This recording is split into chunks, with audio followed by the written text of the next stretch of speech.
Hey, and welcome into the Big Ten Huddle. I'm your host, JR. We got a lot to talk about going on in the Big Ten. It's the basketball episode.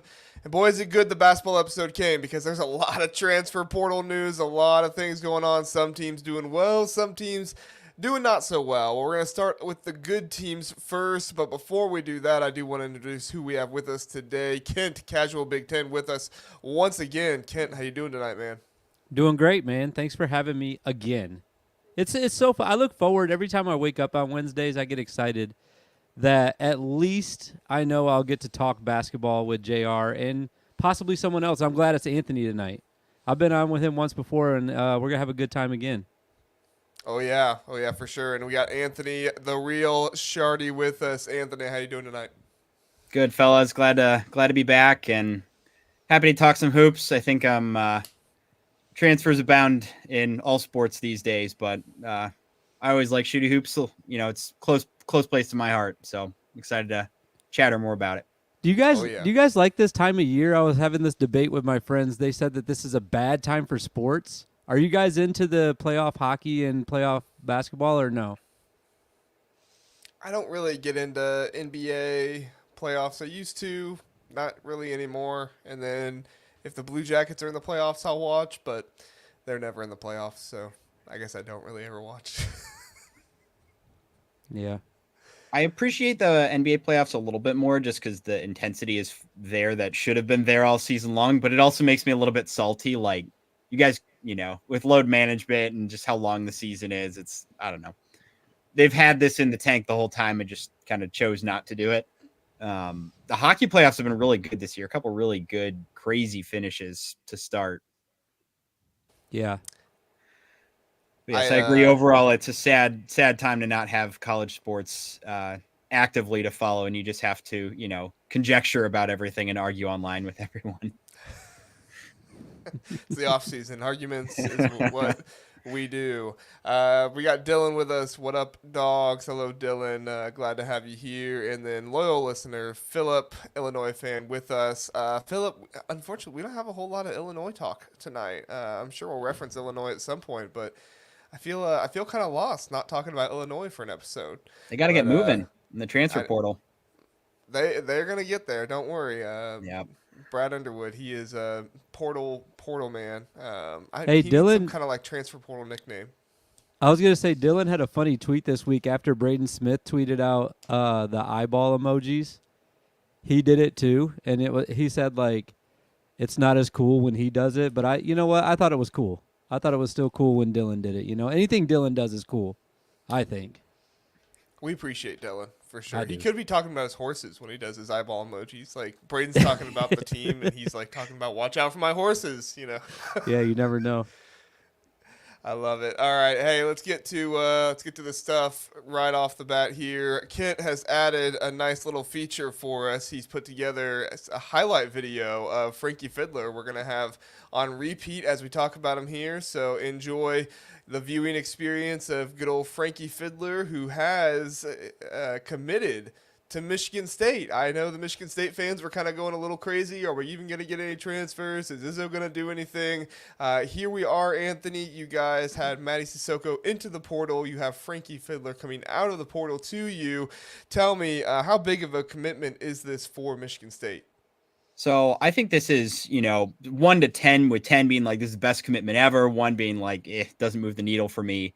I'd give this like a solid 8. Like this really fills one of the concerns from the team last year, which was just their offensive stagnancy. Like they really would get hung up in the half court. They didn't have a ton of ability to create outside of just letting Tyson Walker bail them out in late shot clock situations. So to have a 3-level scorer with some length, gets to the line and converts when he's at the line. I think this plugs one of the positions of need for MSU.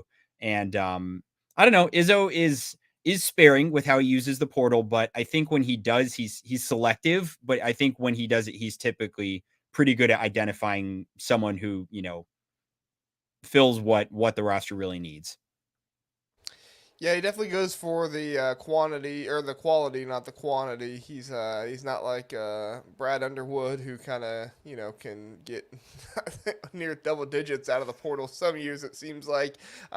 He's more the kind of Purdue route where you want to get one good guy, maybe two in each year, fill a hole, but really rely on your recruiting class to make those things happen. I If I don't could do know like which. yeah, Or go ahead.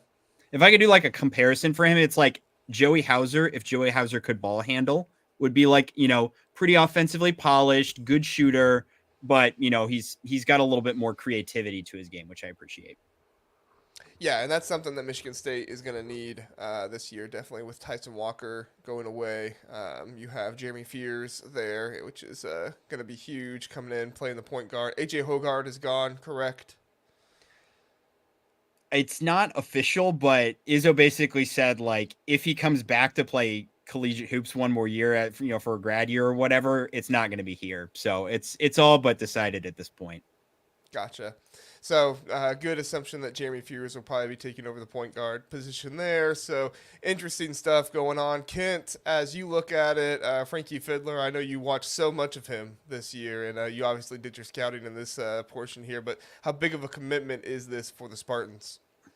I'll use the 1 to 10 scale as well. I'm at like a 5 with this. I'm not as excited for Michigan State with this commitment. I think that Anthony made some good points. He's long. He's got, like you can see from this video and the other games that I've watched of him, earlier this week. He's got really good balance. He's really good at using his body and using his length offensively, especially. So anytime you're adding a scorer like that, it's going to be helpful. I just have so many more questions than I do answers with this commitment. And it starts with Izzo. Is Izzo going to use him? After this past season, there's always been question marks about when and if Tom Izzo is going to use the talent that he has. So how much is he going to play and when is he going to play, or is he going to play, period? You never know with Tom Izzo. And then the second question, and I think this is a valid question, is how well will he do against better competition? Because as we were talking before we started recording, I mean, he was playing in, I believe we said it was the Summit League. Is this correct? Yep. Not the best competition, but, I mean, he did put up big numbers against that competition. It's just going to be a big transition for him going against Big Ten guys that are all long, that are all very strong, that are all super athletic. Is he going to be able to put up those same numbers? I doubt it, but we'll see. I mean, I just have so many more question marks. I could be totally off on this. He might come in next year and average 22 points a game. I could be totally wrong. I'm not saying we're getting 20 points a game out of this guy. I'd love it if we did, but I'd be a little more concerned about, what's the rest of the team doing. But counterpoint to that, Izzo has dipped his toe in the transfer portal to lesser schools and gotten really good players out of that. Bryn Forbes, Cleveland State.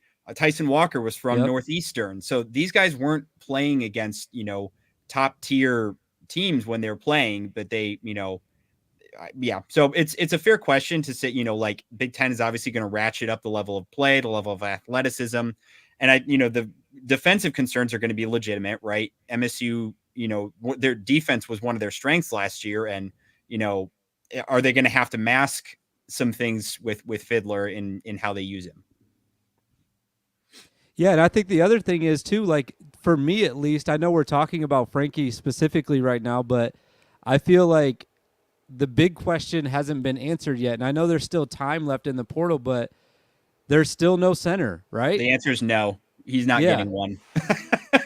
You're not getting one ever? I am all but convinced, like, it's as good as decided. If Izzo was pursuing a center, I feel like we probably would have, I don't know. I think we would have caught wind of it at this point, and at least like schools reaching out and being of interest.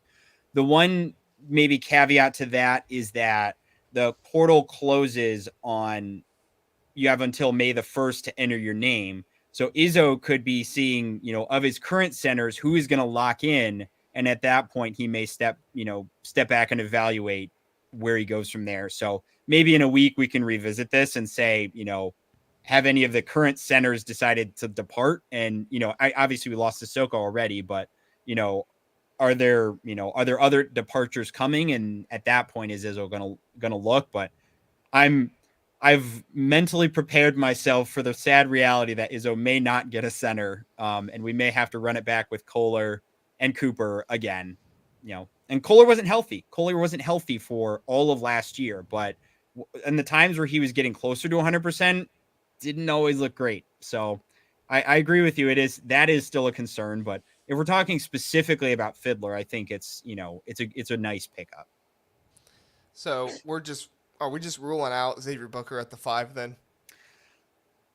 Yeah, I mean, I don't know. Because I like it. I like Xavier Booker at the 5. I know all the talk is like he wants to play the 4, which is like fine. I get it, but like, yeah. My other question would be, basketball today, if he's not at the 4, who is at the 4? Yep. Frankie, maybe, but he strikes me as more of a 3 than a 4. So MSU's answer at 4 would be, Cohen Carr, who again, a little more limited role, didn't really, he had a very specific role, but like he's going to be asked to do a lot more. And even then, that's still only one option. So I think just the way the lineup is, Booker more naturally fits into the 4 spot. Or maybe we could play small ball. Who knows? That's what he should have done last year. I don't hate a small ball lineup. I'm all for it. So I just don't know. The other thing I want to see in the transfer portal from MSU is, are we going to see any assistant coaches go into the transfer portal? Right? We already lost Mark Montgomery to Detroit Mercy. Is anybody else going to go to? I'm kind of crossing my fingers and hoping that I can manifest that into happening. I was gonna say, you sound like you have somebody that you want to go. Do you want to name them, or do you want to keep them unnamed? For the sake of, I don't know, I probably shouldn't name them, but anybody who's been following the assistant coaching staff probably and goes on my timeline can know the grievances I have against the assistant coaching staff and maybe who we need to that's a good plug. Shoo their way out. That's a good plug for your Twitter right there. Just go search my Twitter and you'll find out who I'm talking about. I'm a tease, I know. Philip says NCAA changed the rules. Now grad transfers have to be in the portal by May 1st as well. Why does the NCAA feel like they can do anything? I don't know. I feel like anybody can jump in. I'm not disagreeing with you, Philip. I'm just making jokes about the NCAA playing Fidler with Rome, or playing Fidler watching Rome burn. All right. I guess that was really all I wanted to go to next with Michigan State was where do they go from here? If they don't get a 5 out of the portal, I don't think there's really anywhere else Michigan State needs to go in the portal, right, Anthony? Am I missing anything there, or do you I don't feel think like so. I mean, at point guard, it's going to be Fears running the show, and then Yeah. Jace Richardson backing him up. Shooting guard, they're very well set with Akins and Holloman, and then Kerr Tang coming in as a freshman. Small forward, Garrick Norman just redshirted last year, and then you have Fidler. The 4, Carr and Booker, and then centers run it back. So, if they're not taking a center, I think the roster is pretty well locked in at this point. Are you happy with Fears at the point instead of Hogarth? I'm so excited to see him with with the reins in his hands. He is I see a lot of Mateen Cleaves to his game in a light version, right? Tenacious defender, loves to get out and run. He doesn't shoot a ton from 3. He shot pretty poorly percentage wise, but he only attempted 6. So it was like, I don't know. There just wasn't enough volume to actually know how he is as a shooter. But he's just kind of, he's aggressive, and he has the vocal leader ability that Izzo wants out of a point guard. And to me, he feels less like a less contentious version of AJ Hoggard, right? Where AJ would like check out and just like, you either got a lot out of AJ or you got nothing out of him. I feel like with Fears, you're going to tend more towards you get a lot out of him. He's just going to be an energy guy, a leader type. I'm excited to see him, fully take on that role. Same. Kent, you have anything else about Michigan State before we move on? No, I mean, I'm excited. I mean, obviously, we got a long time to wait. I'm just excited to see what all these pieces coming together actually looks like. I'm excited to see, again, I'm going to keep harping on this just because of what has happened this past year. But, like, I'm excited to see what Tom Izzo we're going to get next year. If he's going to who is he going to play? What's going to be his style? Is he going to try to go inside? I don't know. It's just going to be really interesting. There's just a lot of question marks, and it could go either way. It could be a miss the tournament year, I feel like, or it could be we're making a Final Four run again. I don't know what to expect from this team, and it's really exciting to, think about it. No one has range like Tom Izzo. No one. Do that. All right, let's move on. We have some fun news to talk about here with Dusty May and the Michigan Wolverines. 5 transfers in 5 days. I got to see one of my Buckeyes head on up to the Michigan Wolverines. Dusty May, can't stand you for doing that. Ronnie Gale, can't stand you even more for accepting that. But Kent, I know you've been following Dusty May and Michigan here a little bit. I've seen you tweeting about them a little bit here or there. What are your thoughts on just overall Michigan taking in the guys that they have? Obviously, they lost quite a few, but Dusty seems to be bringing in a number of good guys here, and I don't think they're done yet. So what's your thoughts here? I'm really excited for what Dusty has done, off the bat. He has gotten some really good players, but the thing is, he had to. The roster was basically empty. He had to get somebody to come in. But I am impressed with the players that he's been able to pull. I think Roddy Gale Jr., I texted you right after that happened.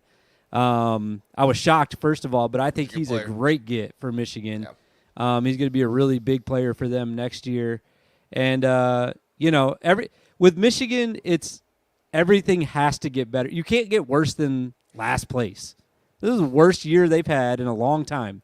So with the new coach, he's we've talked about this before, JR. He's instantly an improvement with the players that he's bringing in. I'm not positive because I've been on record saying this. I thought that the talent level on this past season roster was actually there. They just weren't being coached correctly. So I'm not sure that the roster at this point is actually better than last year's roster, especially because there's still some holes that need to be filled. But, if you're a Michigan fan, you have to be excited of, how this last month has gone for the program. I think it's been a good start for Dusty. Yeah, for sure. I mean, he's brought in a number of good players, and I know that there was thought about them having Trey Townsend.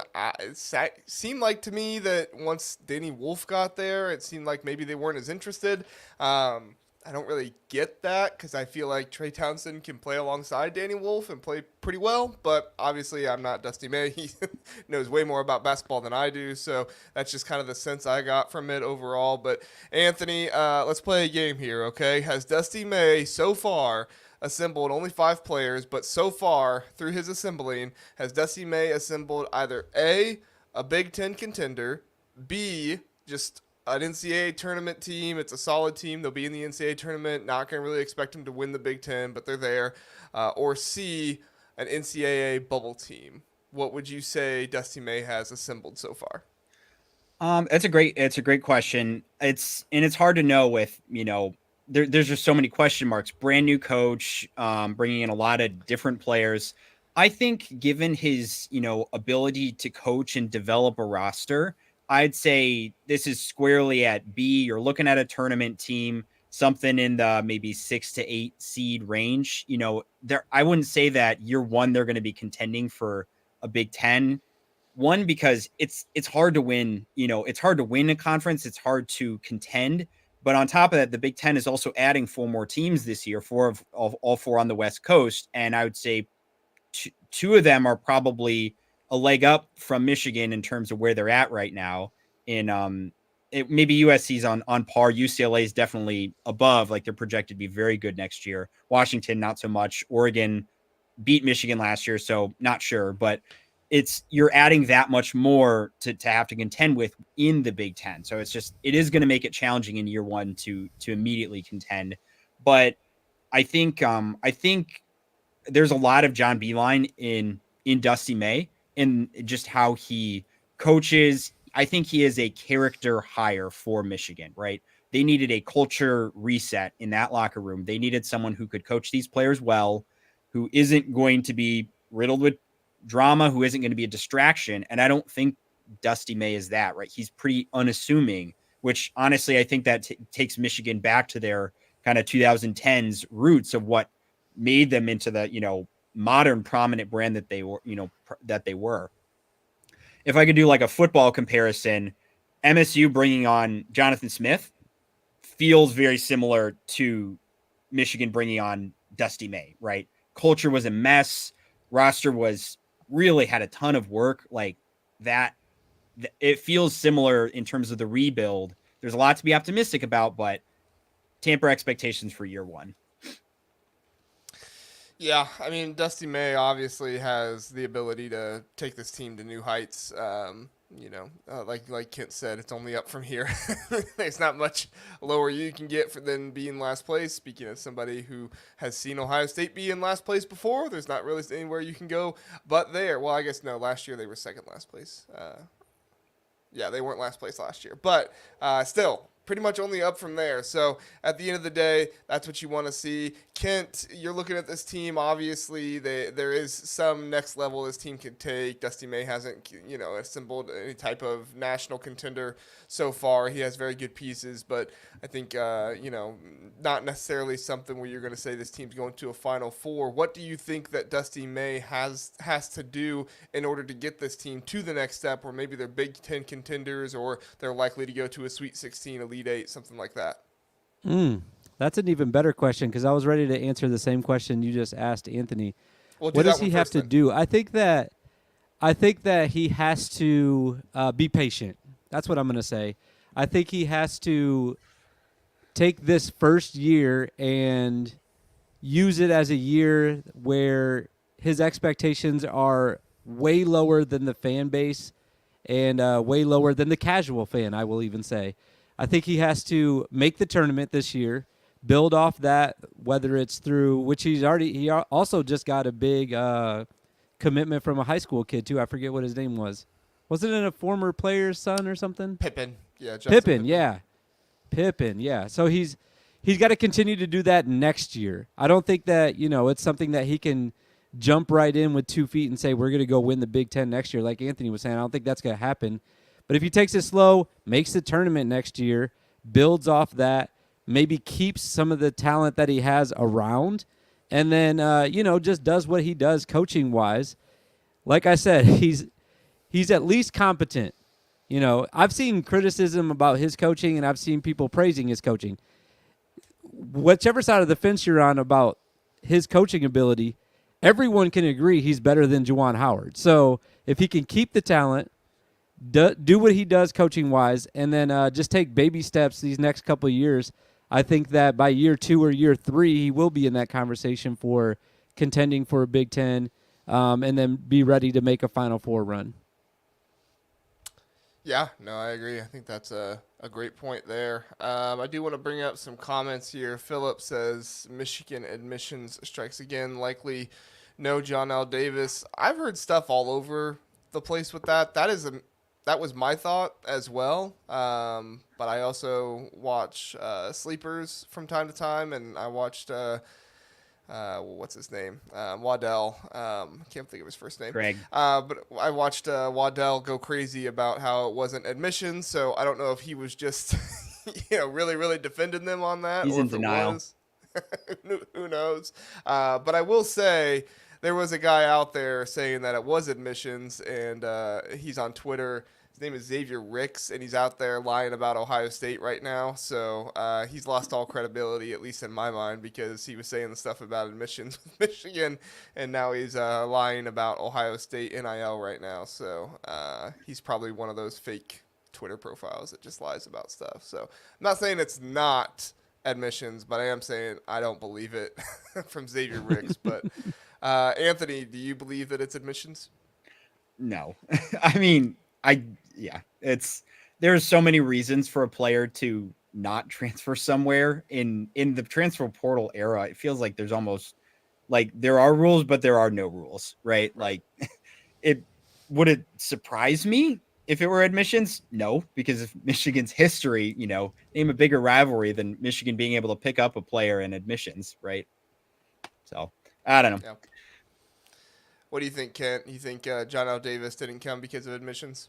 I don't think that we can blame admissions until somebody actually commits, and then they ended up not coming after that. Like, who's the kid that played at Arizona this year from UNC? Caleb Love. Yeah. So like he commit to Michigan and then didn't get in? Like that you can totally blame on admissions. Like that's 100% why he didn't for it too, because he didn't do his homework.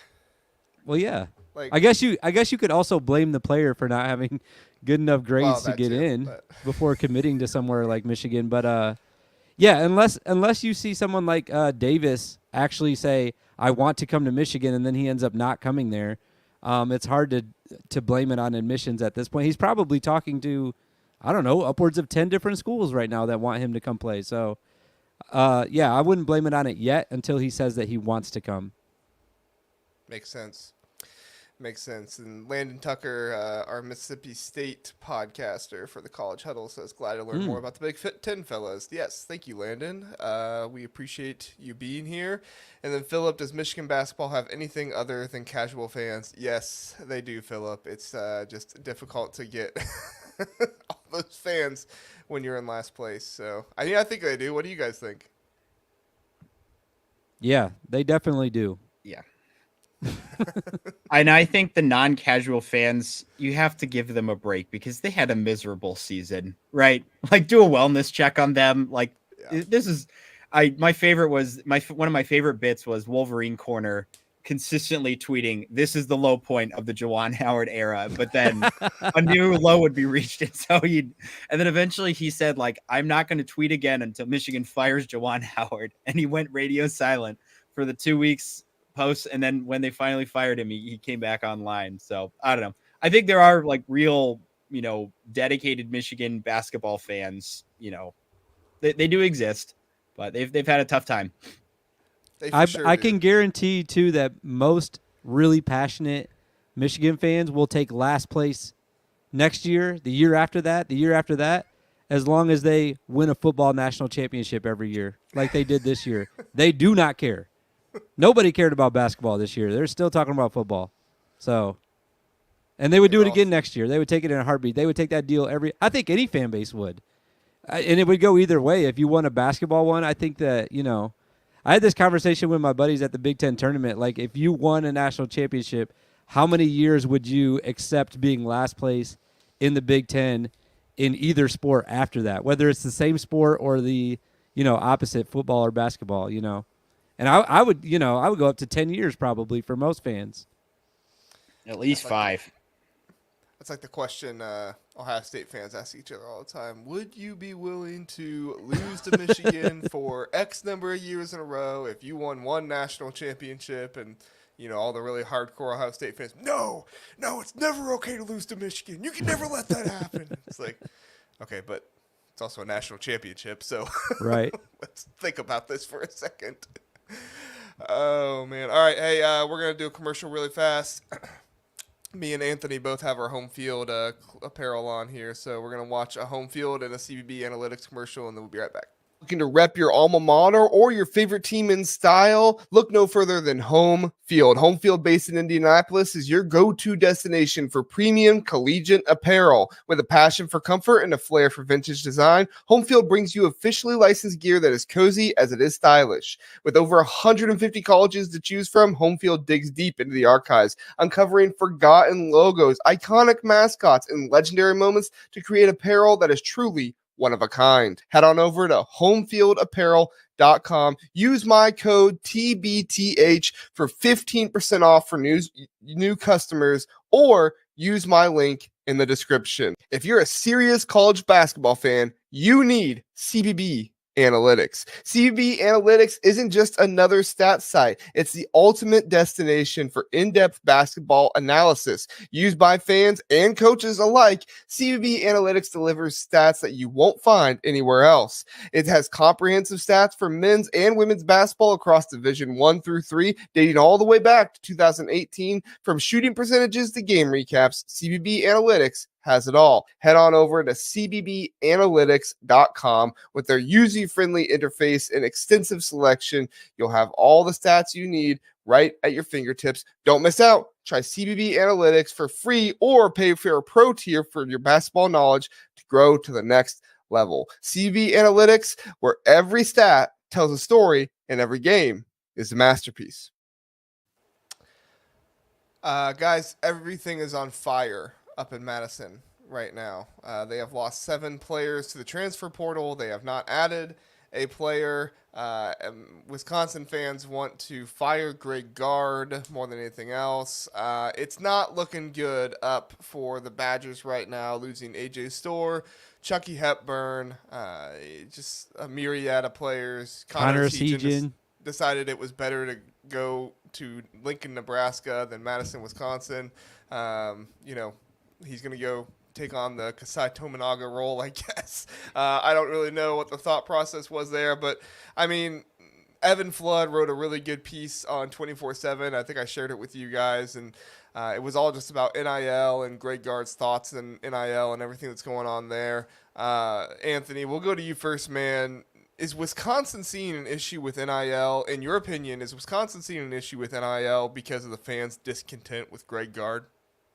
So I have more of a personal connection to this too. I also departed Madison recently, moved back to Michigan. So lots of departures from Madison. Really liked it there. You and Connor Segan have so much in common. So I, like seeing the fans there, obviously their heart and soul is always going to be football, right? They are a football school. Basketball is like respected there and they have a good history with it, but I know that a lot of the fans are fed up with Greg Gard at this point. And I mean, they're going to funnel their money into what is, what has more promise at this point. And, Wisconsin football, they're trying to rebuild a little bit, but right now that's where fans are going to be, putting their money, and they don't see it worth investing in the product that Greg Gard is doing at this point. It's interesting because this year's Wisconsin team looked really like they were offensive minded. This was a level of offense that we haven't normally seen from Wisconsin. Normally they're the watching paint dry basketball school. And this year they weren't that, but then they choked in the tournament. So, I think that there's a lot of grumbling going on. And I think, with 7 players going out and none coming in, like there's definitely some red flags there. Well, there's not even like rumors about new players coming in, right? Like, We're going to get to Ohio State here in a minute. They lost out on Trey Townsend, but, there's at least 4 or 5 players that, are rumors. And obviously those players aren't as good as Trey Townsend. Like I said, we'll get to it in a minute. But, like I don't hear Wisconsin being in on John Hal Davis or anybody that, gets the fans excited. Like, it's really, really difficult to get excited about NIL when you're, 1, not happy with your coach, and 2, not happy with the direction of the program because you don't see a direction. You don't know what's going on. Kent, do you tend to agree that NIL is being affected by fans' discontent with Greg Gard? I'm not really sure because I don't know how much people are giving or like what their budget is or anything at this point. Like, I don't have access to that information. I am curious though, Anthony, how many minutes did Greg Gard play you this year? Because 0. if it 0, so that's why. That's why I think that might be why you left as well. Greg Gard is misusing. He's misusing talent, and it's clear. Like, we got him right here. Didn't get any minutes. That is awfully generous. I will say this about Wisconsin's collective, if you will. They are trying very hard, and here's why I know they're trying.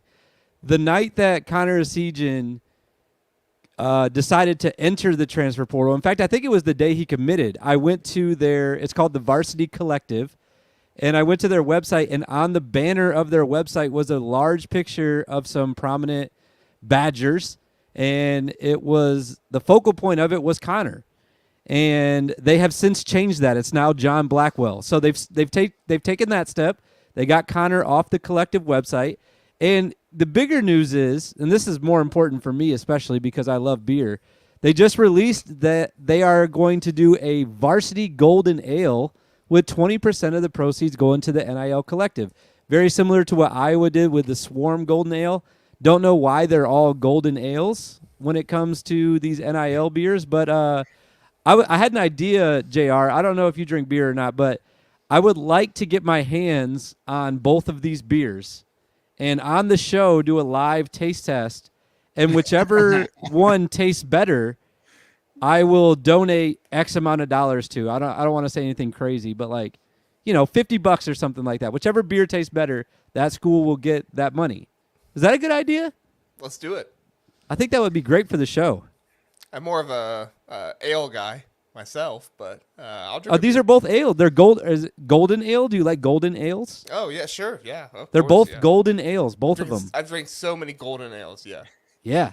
So we got to get those. So if the Iowa and Wisconsin people could help us out, because I live in Tennessee, I'm not driving to go get these beers. That would actually be a really good bit if we could get like rival schools, get their beers and like drink them together. Like I don't know. Does Ohio State? I think Ohio State has a beer. I think they 1870. We got some research to do. We got to get all the beers. Anthony, we got to get all the NIL Michigan, beers. Does Michigan or Michigan State have any beers? So I know that Michigan State has a beer that they added. Now that they can sell alcohol at the stadium, they added a beer to the list, but it's not tied to NIL in any way. It's just something they sell at the stadium. I think it's an IPA. Maybe that's what we do for Wisconsin to get them more NIL dollars. We start selling their beer in the stadium. Selling beer is the most Wisconsin way to gather NIL money. Yeah, that's the problem. You're putting it in the Krogers, but you're not putting it in the arenas where people go crazy. So look at us. We have fixed Wisconsin's NIL problem. Done. Who cares if they all hate Greg Gard? Done. I wish we had access to the actual amount of money each of these collectives had, so we could be like, man, Maryland is really struggling right now getting money, because like we can say that they are, but we don't really know. Like Wisconsin could be loaded right now, and they just are sitting on a pile of money waiting for the right guy to give it to. We don't know. That's the problem. Is the NIL wants Greg Gard fired, so even though they're getting donations, they're like, we're not going to pay anybody till Greg Gard. Yeah, there's a lot of families that run deep in Madison. So I think the money is there. I think they're maybe holding out. I don't think they have the billionaire donors necessarily, but I think similar to like the Packers where everybody owns a little bit, I think there is a lot of money, behind the program, and it's the only major program in the state, right? It's kind of Wisconsin, and then for basketball, Marquette, right? But in general, like it is Wisconsin or nothing else. Which Marquette is a much more exciting program right now, right? So. Philip does bring up a good point. I was planning on bringing this up, but thank you for bringing it up, Philip. How does Greg Gard get a 5-year contract extension when he just lost the core of his team to the portal? This wasn't even like he got the contract extension and then like 3 players left or something like that after. Chucky Hepburn went into the portal. He got a contract extension the next day. Like, how do you lose your star point guard? And the school was like, here's 5 more years. Till I think I just looked it up. Till May 31st, 2029. Here's my hot take. If it was just Chucky who left, I think that would have been addition by subtraction. But everybody else who left, that's where it's more concerning. Well, yeah, it's Connor Sejan, Russ Candelino. I don't think he was really making a difference. With all due respect, that was the. I mean, he's had a lot of stops, but it's still, that was a tough one to lose. Yeah, Luke Hartle. I don't think I ever heard of him. Gus Yalden, the freshman, AJ Storr, Isaac Lindsey, and Chucky Hepburn. So it's not like they lost like a Stephen Crowell or a John Blackwell, but I mean, still, like, Chucky Hepburn's a good point guard in my mind. I'd be happy if he was the point guard on my team. So yeah, and Z Paulson, you might be exactly right. Nobody wants to play for Gard in this antiquated offense. Who knows? That could definitely be a part of it. So. Things are not looking good. Anthony wanted to play this year. He just didn't get any minutes. Like, that's the problem. Like, the people that do want to play, they don't get in the game. What's up with that, man? Mo, welcome to the show here. Chucky is dead. He said Mo. Why didn't you read his last name? Lester Jr. I didn't want to say it all. I'm glad you caught it at least. That's a hilarious name, whoever did that. Wait, what did he even say? Um, Chucky is dead to everyone in Madison? Yes, Okay. that's why I Chucky is said, dead like, to I everyone in Madison. think that's true. I don't think people I'm not liked leaving that name Chucky. up I there think for they too thought he long. was too ball dominant. He did not, like, I don't know. I think people, he had kind of worn out his welcome. He had a really good freshman year, and then he just kind of started to like slide like he didn't have an upward trajectory last season. He regressed. Well, who do they want then? They don't want Gard. They don't want Hepburn. Who do they want? And that's They my wanted question. AJ Is Storr kind of like, probably. okay, great, you're stalled out with Gard. Who do you get? I don't know. Yeah, it's a tricky situation there for Wisconsin. Well, I'm sure we'll check back in with them here in a few episodes, see what they're doing. All right, down goes Diebler. This is very sad. I feel like Ohio State has Chris Holtman again, but that's okay. Not entirely. Jake Diebler has brought in some good players. Aaron Bradshaw, Michi Johnson has come back. Micah Parrish is in. Ohio State fans aren't too happy about Micah Parrish. I'm not as down on him as some other people are. However, they have lost 2 starters in Roddy Gale Jr., especially to the team up north, Michigan up there, and Felix Okpara. I think he announced he's going to Tennessee today. And then also Trey Townsend committed to Arizona. I know Ohio State fans were thinking they were going to land that one, but yeah, things aren't looking super good for Ohio State right now when you miss out on, your top target of the entire class. But Ohio State still does have a top 10 portal class according to 24/7, so they have that going for them. Kent, we'll let you go first here. Would you deem, if you had to go either success or not success, unsuccessful, would you deem this portal so far for Jake Diebler a success or unsuccessful? When I first started thinking about this, I immediately was thinking that it's not going well because I know all the players that are leaving and I've watched them all and I've grown to, I'm attached to all these guys now. So when I see all these guys leaving, I say, man, this is not good. But then I dug a little bit deeper. So here's what I did, JR. I went through what I thought were the 3 most important guys that are coming in and the 4. I actually added Scotty Middleton to this because I think that he's a very important player and it could have been a key player for Ohio State next year. So I added those 4 guys that are leaving versus the 3 guys that are coming in, and I just did their stats, added them up. You're losing 31.1 points. You're getting 28.3. You're losing 16.5 rebounds. You're getting 11.5. You're losing 4.8 assists, and you're getting 5.1. With those 3 main stats, it's kind of even except for the rebounds. So you're losing a lot of rebounding with those 4 guys. But I was actually surprised with Michi Johnson, Aaron Bradshaw, Micah Parrish, the guys that are coming in, those 3 guys.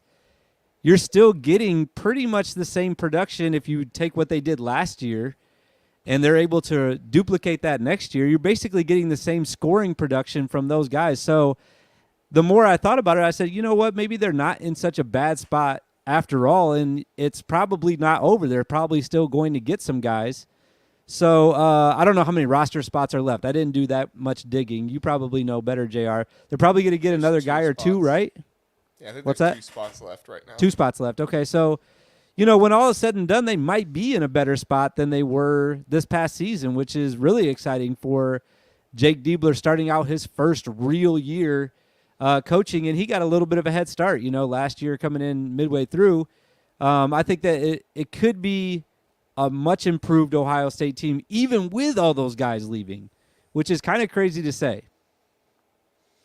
Yeah, I mean, Diebler did bring in Marcus Johnson. I think he's related to Michi Johnson, 5-star point guard out of the state of Ohio. So that is a good piece for them. So it's not like they've only added these players out of the transfer portal here. I think Marcus is going to come in next year as well. So that is something good for Jake Diebler there. Anthony, I know you've kind of been watching this from the outside. You're paying more attention to Michigan State's portal stuff, things like that. But, hearing those names and hearing the guys who have been leaving, you think success or unsuccessful for Jake Diebler so far?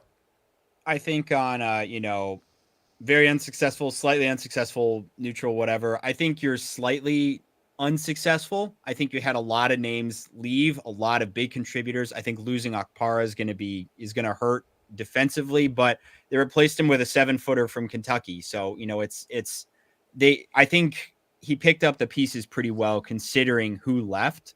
And I think equally important is the pieces that he has been able to convince to stay so far, right? We still have a week, right? So, we're not, jury's still out on that, but Devin Royal is still in town, right? He is a name who I would be really upset if I were an Ohio State fan, I would be upset to lose him.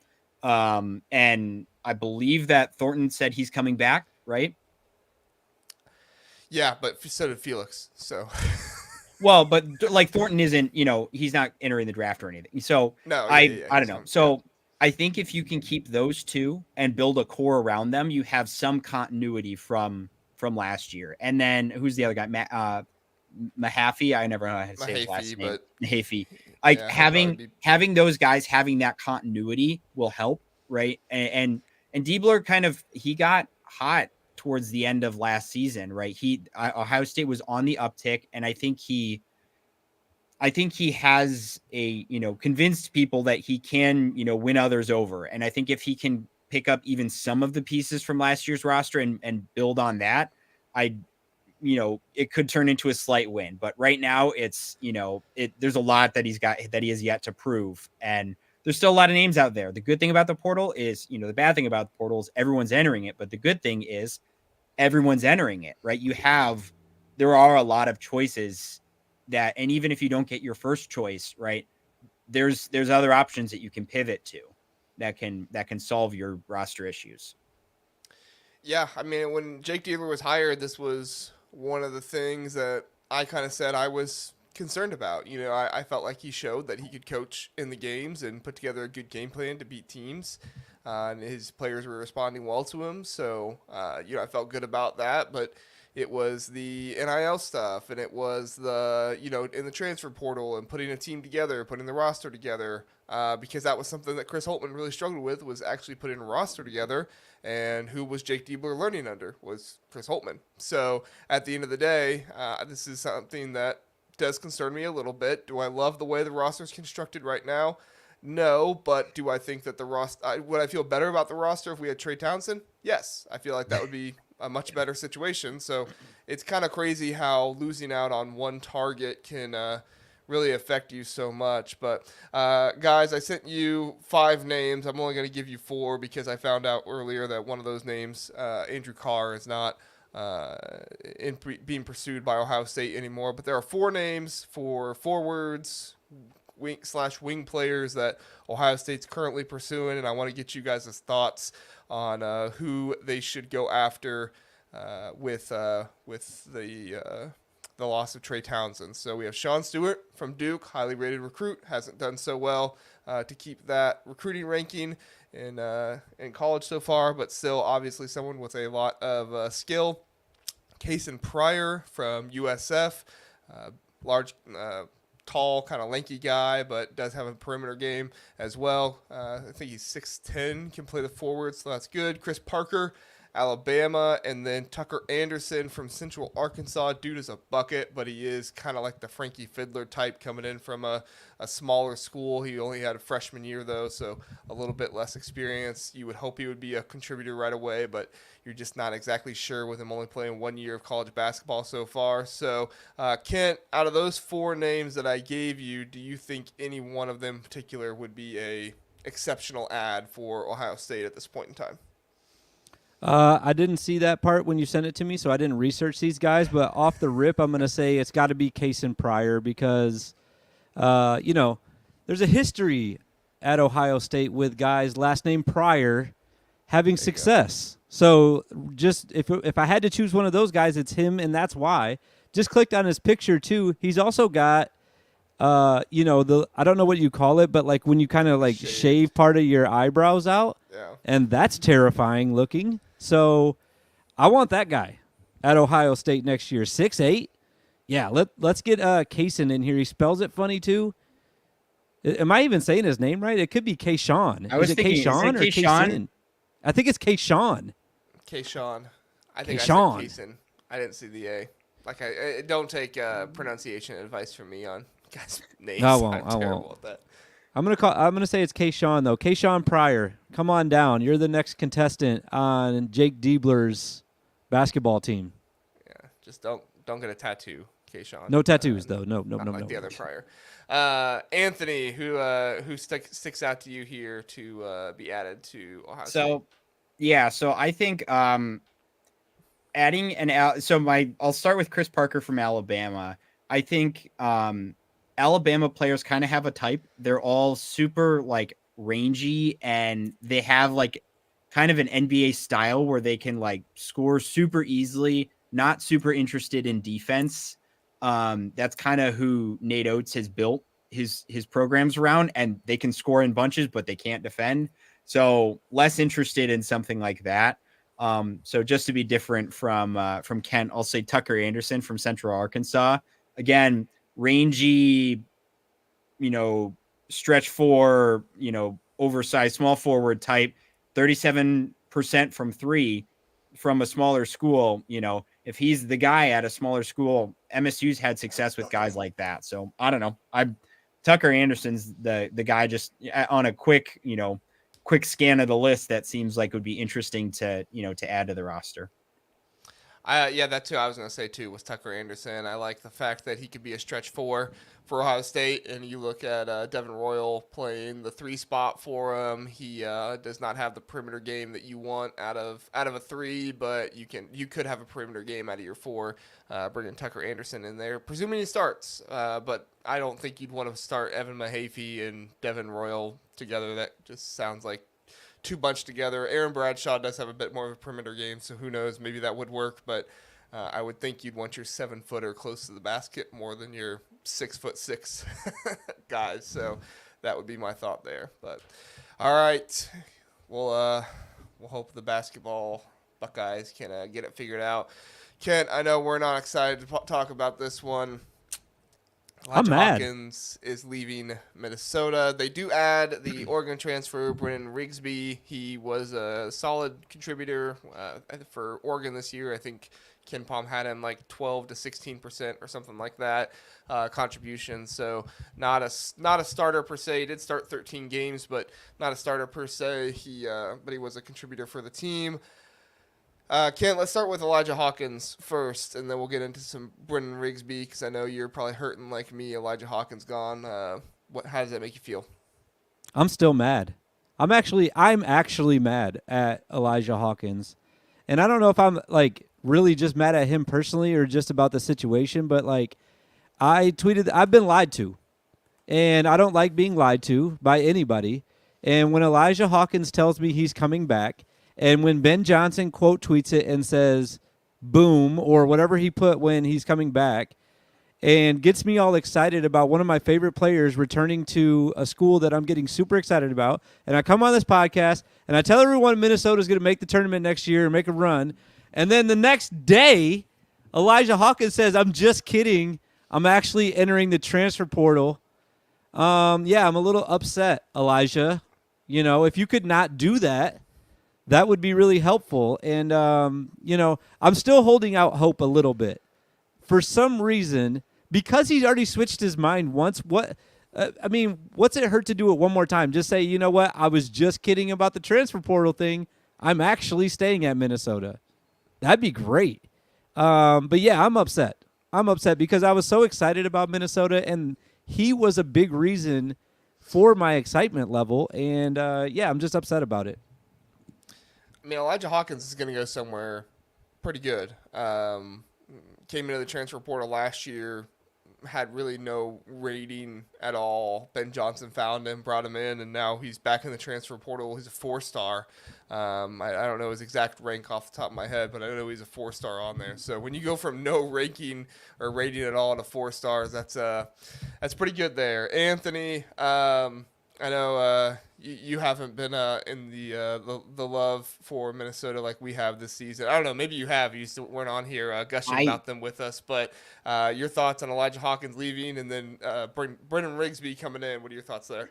Yeah, this is definitely a downgrade. Elijah was awesome. He was great to watch. I was going to say, Kent, tell us how you really feel. Like I totally understand it. It's hard to, come from the basement of the Big Ten to build up as much as you have. You need a piece like Elijah Hawkins to stay. I think my overall piece of advice to everybody who's getting really invested in the transfer portal is it's best not to hinge your mental health on the decisions of, college students aged 18 to 22, because they tend to be pretty fickle. For better or for worse, Elijah Hawkins. Just don't say it in the first place, though. Don't say you're coming back if you even are thinking about it. Don't say I'm coming back. It's hard to come back from something like that. So I definitely feel for Minnesota fans on this.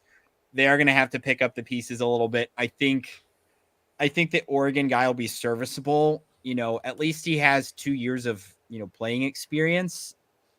But it's that to me is still a step down. And they're gonna have to regroup a little bit. I agree. It's a step down for sure. When you just think about who Elijah Hawkins was and kind of some of the juice that he gave this program. I mean, at the end of the day, they do still have Cam Christie. I was gonna say he hasn't made a decision yet on what he's officially gonna do. Yeah. No, he hasn't. If he ends up going to the NBA, I'm out. I'm out on Minnesota. Did they lose Pharrell Payne too? Yeah. Yeah, he went to A&M. Those are my three. Well, I'm sorry. Right. Those were my second, third, and fourth best favorite players from Minnesota, behind Parker Fox, of course. Yep. Oh my God. Is he gone yet? No. He's back. He's back, baby. For his 7th season now? Yep. Great. He's back. Fox can play I won't accept anything less than excitement from you right now, Anthony. Dude needs to go sell real estate. No. Shush. He might come back the following year. How about that? He's a real glue guy, a real gym rat. Just I will not take any gruff about Parker Fox on this show. I won't have it. He's the guy you love to have when he's on your team, but you do not want to play under any circumstances when he's against your team. He played good against you guys in the Big Ten tournament. That is the nicest thing that I can say about him. He's all. Hey, I actually talked to him like right after he played you guys in the Big Ten tournament, and I'll tell you what he said about Tom Izzo afterwards. Oh, now you got me really interested. Oh, nice. It was all nice. Parker, I'm not gonna put your information on blast. I won't do that. I was just kidding. In that thread, they interviewed Zach Edey a bunch of questions about, like, if you can't pick Purdue, which Big Ten team has best uniforms, best stadium, best coach, whatever. And like at least 75% of the answers was Michigan State. I'm like, man, I don't like you. Like, stop making me want to like you as a player. Yeah, that's hilarious. Kent, you looking at Minnesota this year? They've had a number of guys go away, like we were talking about. Furrow Payne, a couple other guys, Olu Joseph, Kerrigan, now Elijah Hawkins. But they have added Brennan Rigsby, and also Frank Mitchell was kind of a quiet add. That happened about a week ago. Do you think that Minnesota has done enough, or do you think they can do enough to improve from last year? Or are we going to be looking at a Minnesota team that's similar or worse to what they were this year? I still think they're going to be better. I actually forgot about the Frank commitment. That was huge. He was like top 10 rebounder in the country last year, and he'll be at Minnesota, so he's going to be extremely helpful. I'm much more excited about him. What's his last name again? I know his first name's Frank. Mitchell, yeah, okay. So we got Mitchell, and we also still got Mike Mitchell, Jr. I say we. I'm not even a Minnesota fan. This is how committed I've been to this team this year. You're just a Big Ten fan, Kent. I'm just a Big Ten fan, and I got really connected with Minnesota this year. We have the Mitchell brothers coming back next year, Mike Mitchell and now Frank Mitchell. So we're going to be good right there with the Mitchells. Didn't you have much more excited Mitchell who was a big guy a while back? Didn't Minnesota have another Mitchell that was a big guy? I think he transferred out. He's not there anymore. But there was another Mitchell there, I thought. I'd have to look that one up. Martise Mitchell. He transferred out. I'll look him up. I don't remember him. But I'm much more excited about Frank, though, than I am about Brennan, for sure. Definitely much more excited about him.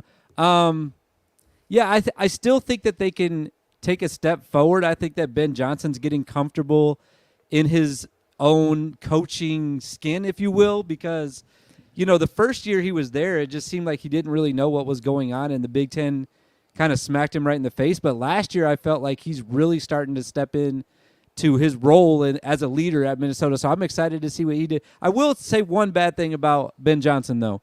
He totally misused Ola Joseph big time, because that guy I still think is a very talented basketball player, and he just did not get the minutes that he deserved last year. And for one player in the entire Big Ten that's actually leaving, if he leaves the Big Ten, I'm not sure he committed anywhere yet, Joshua Ola Joseph, he had the most cause for being misused to want to leave his program. So that's the one knock I will say on Coach Johnson not using him correctly. But I do still think that they can move forward next year. I still think that they can be better, even with Hawkins gone.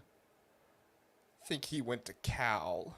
He did go to correctly. Cal. You're right. Yeah. You're right. You were right, Anthony. Martise Mitchell. And now I'm sad because I'm also looking at the other players who left Minnesota. This is when I liked Minnesota again, because that's when Gabe Ketchler was there, and also Mona Silence, Marcus Carr, who went to Texas. And just think of what he could have done in Minnesota if he was there. So sad. Your thoughts, Anthony, if Minnesota can do enough to improve from last year with what they've been able to keep and hopefully add? So similar, conundrum as Michigan, right? They're trying to stay competitive in a Big Ten that is expanding, right? So that it makes the job harder. But if, I will say last season, there was a discernible changing of the guard in terms of like what I'll call these like normally tier 2 or maybe even tier 3 Big Ten teams kind of starting to rise to the top with Northwestern, Nebraska, names you don't normally hear at the top third of the conference really are, stepping up. So I think Ben Johnson has the ability in him to get the team and, put the pieces together, make things interesting. Does he have the ability to do that? Absolutely he does. I like him. I want to advocate for him. I want him to succeed. I don't have a beef with Minnesota, so it's there, you never know. Like on paper, Nebraska is a team that should have had it put together for a while. And then the pieces finally fell into place, and, Hoiberg figured it out there. So why can't Ben Johnson do the same? That's I hope he can. It's more fun to see a little bit more parity in the conference. I had so much fun following Nebraska last year. I think a lot of people did, right? They were so easy to root for. So I think if Minnesota does something similar to that, yeah, of course I'm gonna root for them doing that. Minnesota fan Dave, haven't seen you in a while. Thanks for being here. He says, hard to keep players when you have $1 million to work with compared to other schools that have $5 million to work with. Who was it that said they had $5 million? Was that Kansas? Wait, so Dave just answered the question I was asking earlier. How do we know how much money these schools have? Is he sure about that? All about those numbers? I think that's conjecture, but I would say, but if you were to tell me that Minnesota has a fifth of NIL to work with that, say, Kansas has, I'd believe you. I don't know if they can publish the number. I think it's really complicated. Almost, I'm not a legal accounting expert by any means, but I think it's hard. It's going to be hard to regulate all of that. If you post a number online, if you turn it into a GoFundMe, I think the whole NIL situation, it's really, really tricky to try to regulate, and to ask the NCAA as a governing body to be the one to do it does not exactly give me a lot of confidence. Hey, I got a good question for you guys real quick, because we're on this topic.